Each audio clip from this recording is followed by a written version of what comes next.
Hello everyone, welcome to new video. आज के इस वीडियो हम लोग क्लास 8th मैथ का चैप्टर 3 पढ़ेंगे जिसका नाम है चतुर्भुजों को समझना। तो चतुर्भुज एक्सरसाइज लगाने से पहले हमें उसके बारे में समझना चाहिए, तब तो हम सवालों को अच्छे से लगा पाएंगे। तो आज के इस वीडियो हम लोग ध्यान से पढ़ेंगे और रफ कॉपी पे सारी चीज़ें नोट करते हुए चलना। बात समझ में एकदम सरल भाषा में बताएंगे, सारी चीज़ें आपको समझ में आती जाएंगी। बस ध्यान से सुनना और जो चीज़ नहीं समझ में आए उसको फटाफट से कॉपी पे लिखते चलना।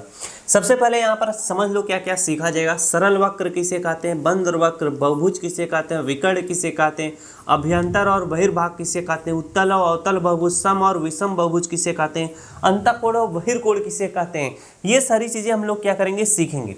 अब यहाँ पर देखो, सीखने का पहली अवस्था कहाँ से शुरू होती है, हम लोग सीखेंगे वक्र किसे कहते हैं। क्या वक्र किसे कहते हैं? वक्र किसे कहते हैं जानते हो? जो टेढ़ी मेढ़ी रेखा खींच दी जाए उसी को हम वक्र कहते हैं। यानी अगर एक छोटा सा बच्चे को कलम दे दो, वो चाहे जो चीज खींच खांच रहा है उसको हम वक्र बोलते हैं। क्या बोलते हैं? वक्र। अगर मैं आप सो रहे हो, आपको मैं कलम दे दूं, आप अपने मन से इसी तरह से घुमा रहे हो, जो भी चीज बन रहा है, लाइन खींचा रहा है, वो वक्र टेढ़ा मेढ़ा होना चाहिए। अब यहाँ पर जैसे ये टेढ़ी मेढ़ी रेखा है, इसे हम वक्र कहते हैं। अब यहाँ पर देखो, ये यहाँ से शुरू होकर यहाँ पे आके मिल गया, इसे भी हम लोग वक्र कहते हैं। बातें समझ में आई कि नहीं? अब वक्र किसे नहीं कहते हैं, जरा इस चीज को समझो। वक्र किसे नहीं कहते हैं? अगर मान लो मैं एक सीधी लाइन इस तरह से खींच दूं तो ये वक्र नहीं कहलाएगी। क्यों? क्योंकि ये सिर्फ और सिर्फ सीधी है, मुड़ी तो कहीं से है ही नहीं। तो इसे हम लोग क्या कहते हैं? रेखा बोलते हैं। जो एक बिंदु से जाकर दूसरे बिंदु तक एकदम सीधी रहे, इसे हम लोग क्या बोलते हैं? रेखा बोलते हैं। क्या बोलते हैं? रेखा बोलते हैं। अगर यही लाइन इस तरह से सीधी जाकर इस तरह से मुड़ गई होती तो इसे हम लोग वक्र बोलते हैं। क्या बोलते हैं? वक्र। बात समझ में आया? इसलिए ये जो लाइन है देखो, टेढ़ी मेढ़ी आपको दिख रही है, तो ये क्या है? वक्र है। और यही लाइन अगर इस तरह से सीधी सिर्फ रहे तो यह वक्र नहीं है। यह भी वक्र है, यह भी वक्र है। जो भी चीज आप इस तरह से गोंजागाजी कर रहे हो, सब क्या है? वक्र है। बात समझ में आ गया? वक्र किसे कहते हैं? और आपने क्या चीज समझा कि रेखा किसे कहते हैं? जो सीधी लाइन हो उसे हम लोग रेखा बोलते हैं। बात समझ में आया? वह मुड़ता नहीं है, बस सीधा खींच दिया जाता है। यानी एक बिंदु से दूसरे बिंदु तक अगर हम सीधा मिला दे तो ये हमारा क्या होता है? रेखा होता है। अब इस बिंदु से अगर इस बिंदु तक मिलाना हो तो ये भी क्या है? रेखा है। बात समझ में आया कि नहीं? अब ये तो रेखा है, लेकिन इसे हम वक्र इस पूरे परिस्थिति को, क्रिया को हम लोग वक्र बोल सकते हैं। क्यों? क्योंकि यहाँ से एक लाइन आई, फिर यहाँ से मुड़ के यहाँ आ गई, तो ये हमारा वक्र है। और इस बिंदु से इस बिंदु का नाम दे ए बी क्या है? हमारा रेखा है। इसके बाद बी से सी हमारा क्या है? ये क्या है? रेखा है। बात समझ में आया कि नहीं? तो रेखा क्या होता है? सीधा होता है। वक्र क्या होता है? टेढ़ा मेढ़ा होता है। बस बात खत्म। समझ में आया? अब आगे चलते हैं। सरल वक्र किसे कहते हैं? अब वक्र के पहले सरल शब्द जुड़ गया। सरल वक्र किसे कहते हैं? जो वक्र स्वयं को नहीं काटते सरल वक्र कहलाते हैं। ऐसा वक्र आपको पता है क्या होता है? जो टेढ़ा मेढ़ा जो भी खींचा जाए वो वक्र कहलाता है। लेकिन ऐसा वक्र जो खुद को ना काटे, यानी एक लाइन खींचो जो फिर से लाइन को ना काटे, तो वो हमारा क्या कहलाएगा? वो हमारा सरल वक्र कहलाएगा। तो ये देखो क्या है, ये हमारा क्या है? एक लाइन इस तरह से खींची गई है वक्र, और ये एक दूसरे से काट भी नहीं रही है, तो ये हमारा सरल वक्र है। क्या है? सरल वक्र है। जो वक्र स्वयं को नहीं काटते सरल वक्र कहलाते हैं। अब यहाँ पर देखो क्या है, एक गोला इस तरह से बना दिया गया है, खींचा गया है, तो यहाँ पर लाइन यहाँ से शुरू होकर यहाँ पर आकर मिल गई, काटी थोड़ी ना है, यहाँ से उठी और यहाँ पे आके सिर्फ मिल गई, तो ये हमारा क्या? वक्र, सरल वक्र कहलाएगा। यहाँ पर देखो, एक लाइन यहाँ से इस तरह से वक्र खींचा गया, यहाँ पे इस तरह से कर दिया गया, तो बीच में एक दूसरे से कट दिया, तो ये वक्र सरल वक्र नहीं है। या क्या है? सरल वक्र नहीं है, लेकिन वक्र है। अगर कोई पूछे वक्र तो चाहिए जैसा टेढ़ा मेढ़ा होता है, लेकिन यहाँ पे पूछ रहा है सरल वक्र, तो ये भी सरल वक्र है, ये भी सरल वक्र है। लेकिन अगर ये एक दूसरे से कट जा रहा है कहीं पे, तो ये सरल वक्र नहीं है। ये भी सरल वक्र है, क्योंकि ये एक दूसरे से कहीं से भी काट नहीं रहा है। अब चलिए आगे बढ़ते हैं। आगे बढ़ना जरूरी है। बंद वक्र किसे कहते हैं? ऐसा वक्र जो क्या हो? बंद हो, तो वह बंद वक्र कहलाएगा। बंद वक्र का क्या पहचान है, जरा सीखो। जिस वक्र के सारे क्या हो, जिस वक्र के सिरे, यहाँ पे सिरे होगा, जिस वक्र के सिरे खुले ना हो, बंद वक्र कहलाता है। सिरा का मतलब जानते हो, जैसे यहाँ पर यहाँ से अगर कोई चीज़ खींचा जा रहा है, यहाँ पे अंत हो रहा है, तो ये इसका सिरा है और ये इसका लास्ट वाला छोर इसका सिरा है। यानी शुरू का और लास्ट का छोर ही सिरा कहलाता है। बात समझ में आया? सिरा किसे कहते हैं? इसका मतलब जब हम वक्र खींच रहे थे, यहाँ से शुरू होकर फिर इस तरह से गोल होकर यहीं पे आके बंद हो गया, तो इसके मुताबिक जिस वक्र के सिरे खुले ना हो बंद वक्र कहलाता है।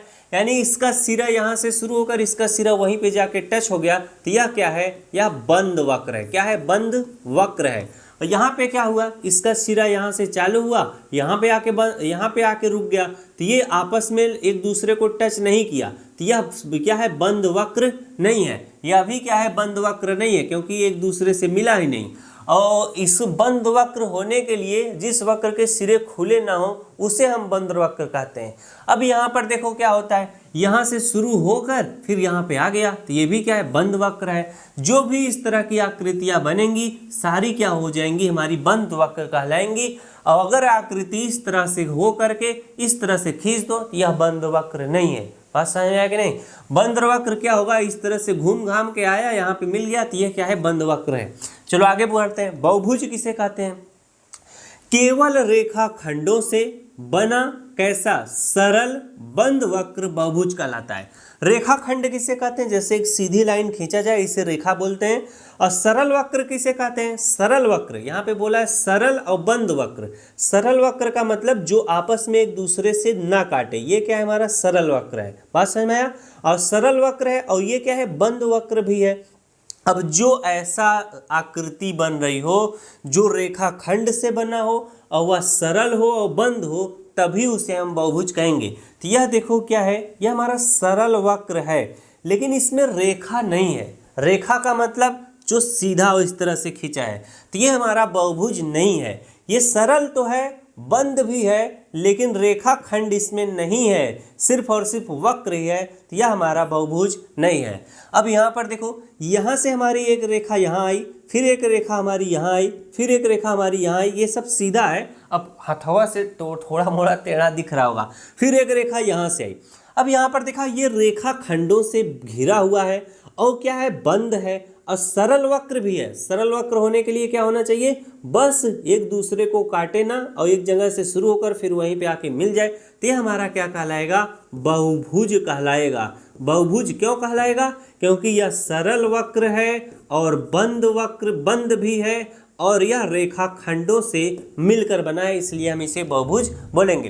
तो इसे भी हम बहुभुज बोलेंगे क्योंकि ये रेखा खंडों से मिलकर बना है और सरल वक्र भी है और बंद भी है, तो इसे बहुभुज बोलेंगे। इसे देखो बहुभुज बोलोगे कि नहीं? ये देखो क्या है? रेखा खंडों से बना है। यहाँ से एक रेखा आई इस तरह से यहाँ, फिर एक रेखा यहाँ, फिर एक रेखा यहाँ, फिर एक रेखा यहाँ, यहाँ से शुरू हुई थी वहाँ आके बंद हो गई, तो यह बंद है, रेखा खंडों से बना है, सरल है, तो यह हमारा क्या कहलाएगा? बहुभुज कहलाएगा। बात समझ में आया कि नहीं? ये सारे नियम और कानून है। चलो आगे बढ़ते हैं। आगे हमारा विकर्ण किसे कहते हैं? बहुत मस्त तरीके से बताऊंगा, समझ में आ जाएगा। इसके बाद अभ्यंतर और बहिर्भाग किसे कहते हैं? ये सब हलवा है। विकर्ण किसे कहते हैं? जैसे ये मान लो क्या है? आयत है। क्या है? आयत है। आयत है। अब यहाँ पर ए, बी और सी और डी नाम दे देता हूँ। अगर मैं इस बिंदु से यहाँ एक लाइन मिला दूं तो ये हमारा क्या कहलाता है? विकर्ण कहलाता है। इसे हम लोग क्या बोलते हैं?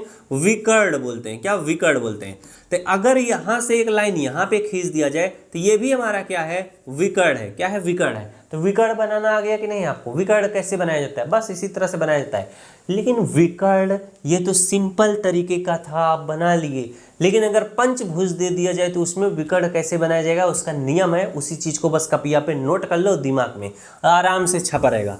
विकर्ण बनाने का नियम क्या कहता है? जैसे अगर आपको यहाँ पर ए, बी और सी और डी दे देता हूँ, विकर्ण कैसे बनता है? जैसे यहाँ से अगर हमें ये बिंदु है, ये भी एक बिंदु है, पॉइंट है, ये भी बिंदु है, ये भी बिंदु है।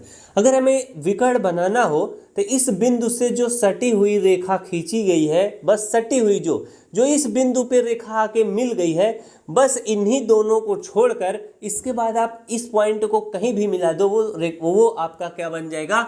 बस बिंदु पे मिलाना है। जैसे हम इस लाइन वाले को छोड़ दें, इस लाइन वाले को छोड़ दें जो इससे सटा हुआ है, इस बिंदु को हम यहाँ पर मिलाएंगे क्योंकि ये वाला बिंदु का लाइन, ये लाइन और ये लाइन इससे तो सटा है नहीं, तो इसलिए हम इस लाइन को हम यहाँ पर अगर मिला देंगे तो ये हमारा विकर्ण कहलाता है। इसी तरह से हम अगर यहाँ से विकर्ण बनाना चाहें या यहाँ से, तो हम इस लाइन को छोड़कर इस लाइन वाला जो बिंदु यहाँ पर है इसको यहाँ से ऐसे मिला देंगे, ये विकर्ण कहलाएगा। अब अगर हमारा पंचभुज इस तरह से बना रहा है, पंचभुज हमको बनाना आता है कि नहीं, देखें अगर इस टाइप का कोई आकृति बन रही है और बोले इसमें विकर्ण बनाओ तो कैसे बनाओगे। जैसे ये एक पॉइंट है, इसके बाद ये एक पॉइंट है, ये एक पॉइंट है, ये एक पॉइंट है, ये एक पॉइंट है, ये एक पॉइंट है। यहाँ से अगर विकर्ण बनाना है तो मैंने क्या बताया, ये वाली लाइन छोड़ देना, ये वाली लाइन छोड़ देना। इसके बाद ये जो आपकी लाइन है यानी यहाँ से आप यहाँ लेके जाओगे, यहाँ से यहाँ लेके जाओगे तो ये विकर्ण बन रहा है। फिर इसको यहाँ सीधे मिला दो तो विकर्ण बन रहा है। यानी इस पॉइंट से जो ये दोनों लाइन टच हुई हैं, सटी हुई हैं, इसे हम इसको छोड़कर बाकी चाहे जहाँ पॉइंट पे मिलाएंगे तो विकर्ण बनेगा। अब अगर यहाँ से हमें विकर्ण बनाना हो, यहाँ से हमें विकर्ण बनाना हो, इस वाली बिंदु से अगर विकर्ण बनाना हो तो हम इस वाली लाइन को छोड़ देंगे, इस वाली लाइन को छोड़ देंगे, बाकी ऐसे मिलाएंगे, ऐसे मिलाएंगे, ये हमारा क्या बनेगा, विकर्ण बनेगा। बात समझ में आया कि नहीं। तो अभी आपको बस इतना ज़रूरत है, आयत में विकर्ण कैसे बनता है, चतुर्भुज में कैसे बनता है, चतुर्भुज में बस इतना ही आवश्यकता है। चतुर्भुज मान लो मैं बना देता हूँ इस तरह से, इसमें विकर्ण कैसे बनेगा, बस कुछ नहीं, इसको पॉइंट को इससे सटा दो, इस पॉइंट को ऐसे सटा दो, ये हमारे क्या है, विकर्ण है यानी डायगोनल। चलिए अब ये विकर्ण समझ में आ गया। तो अभ्यंतर भाग और बहिर्भाग किसे कहते हैं, कोई भी आकृति है अंदर के भाग को हम क्या बोलते हैं, अंदर के भाग को अभ्यंतर भाग बोलते हैं और बाहर के भाग को हम बहिर्भाग बोलते हैं, बहिर्भाग बोलते हैं।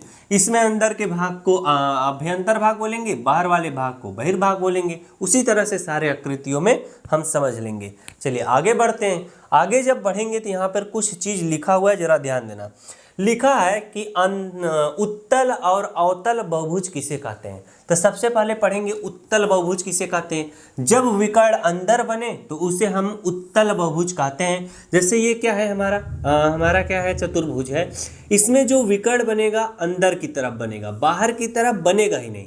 तो जब अंदर विकर्ण बने तो हमारा कैसा बहुभुज कहलाता है, वो हमारा उत्तल बहुभुज कहलाता है, बहुभुज कहलाता है। और जिसमें विकर्ण अंदर बने लेकिन एक विकर्ण बाहर बन जाए तो हमारा कैसा बहुभुज कहलाता है, अवतल बहुभुज कहलाता है।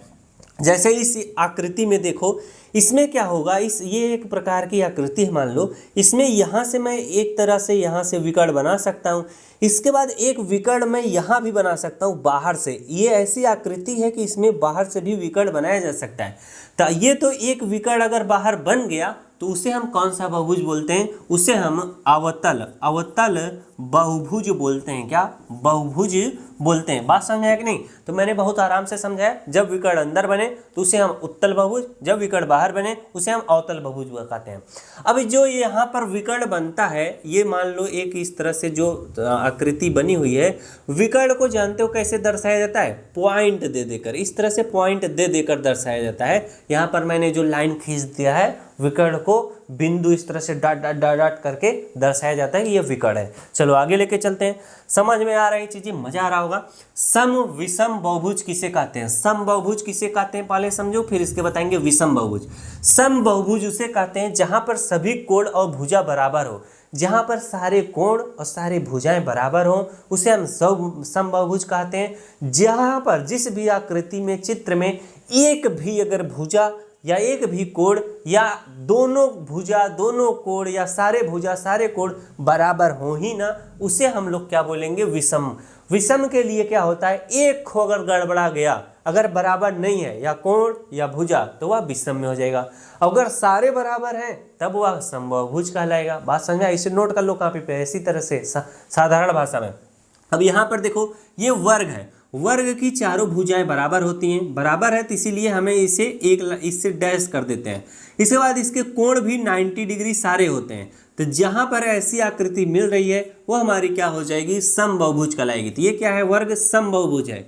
इसके बाद चतुर्भुज है, इसमें क्या होती है, इसकी सारी भुजाएं क्या होती हैं, बराबर होती हैं। लेकिन इसका मान लो ये कोण मान लो, अगर मान लो 30 डिग्री है तो ये भी 30 डिग्री होगा। लेकिन ये वाले कोण क्या होते हैं, अलग अलग होते हैं। मान लो ये 90 डिग्री है तो ये भी 90 डिग्री होगा, तो इसमें भुजा सारी बराबर है, लेकिन एक कोणवा जो है वो बराबर नहीं है, इसीलिए है हमारा क्या हो जाएगा, विषम बहुभुज कहलाएगा। विषम बहुभुज, विषम बहुभुज कहलाएगा। बात समझ में आया कि नहीं? इसलिए हम इसको बोलते हैं विषम बहुभुज। और सम बहुभुज होने के लिए क्या होना चाहिए, सारी भुजाएं सारे कोण बराबर होना चाहिए। विषम बहुभुज होने के लिए कोई एक खो गड़बड़ा जाए तो वह विषम बहुभुज हो जाएगा। चलिए आगे लेके चलते हैं।